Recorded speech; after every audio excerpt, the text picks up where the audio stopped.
Welcome to Emergency Insights. I'm your host, Dr. Chong. Today we confront one of the most unforgiving injuries in trauma surgery, popliteal artery injury. This vessel lies deep in the popliteal fossa, shielded by muscle, yet brutally vulnerable to fractured femurs and knee dislocations. When it tears, the limb salvage window collapses fast, and the outcome is stark, viable leg or permanent disability. These injuries remain rare, representing under 0.2% of trauma admissions and only 4 to 6% of vascular injuries. Yet they carry the highest amputation rate of any extremity. Vascular injury, ranging from 12 to 23% in modern civilian series. The popliteal artery functions as a true end artery. When it is disrupted, collateral flow via the geniculate branches is usually insufficient, and the three shank vessels frequently lose their inflow entirely, triggering severe infragenicular ischemia. Time is non-negotiable. The classic 6-hour ischemia limit marks the boundary between reversible and irreversible muscle damage. Functional recovery plummets to around 53% at 6 hours.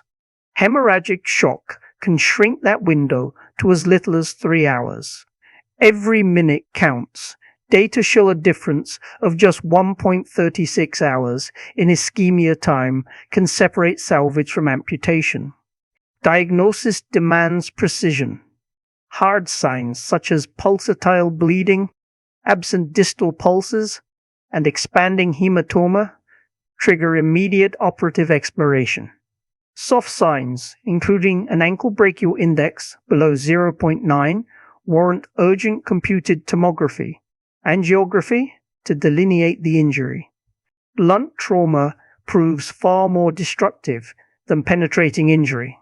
While gunshots account for most cases, blunt mechanisms, such as high-energy falls or pedestrian strikes, produce multi-level soft tissue destruction, comminuted fractures, and arterial contusions that drive amputation rates as high as 20 to 50%.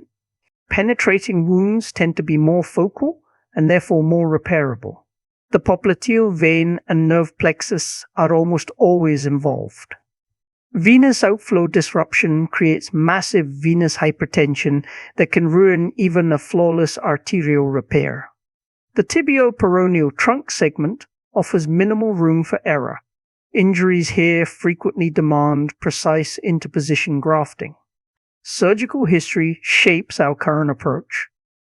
World War II ligation led to over 70% amputation. Vietnam-era revascularization using Fogarty catheters, heparinized saline, papaverine, and contralateral reverse saphenous vein grafts transformed outcomes. Those principles still guide us today. In the OR, prioritize rapid restoration of flow. Autogenous vein grafts outperform synthetics. Inspect the intima meticulously with Dennis ring forceps. Perform early 4-compartment fasciotomies to avert compartment syndrome. Recent evidence questions the reliability of the mangled extremity severity score, so clinical judgment remains paramount. Emerging options include off-the-shelf acellular collagen vessels and selective endovascular repair for certain blunt injuries. But open medial exploration stays the gold standard in acute trauma. 3 pillars determine limb survival: relentless focus on minimizing ischemia time, meticulous technique with autogenous conduit, and assured venous outflow plus aggressive fasciotomy. That's all the time we have for today. Thank you for listening, and we'll see you next time.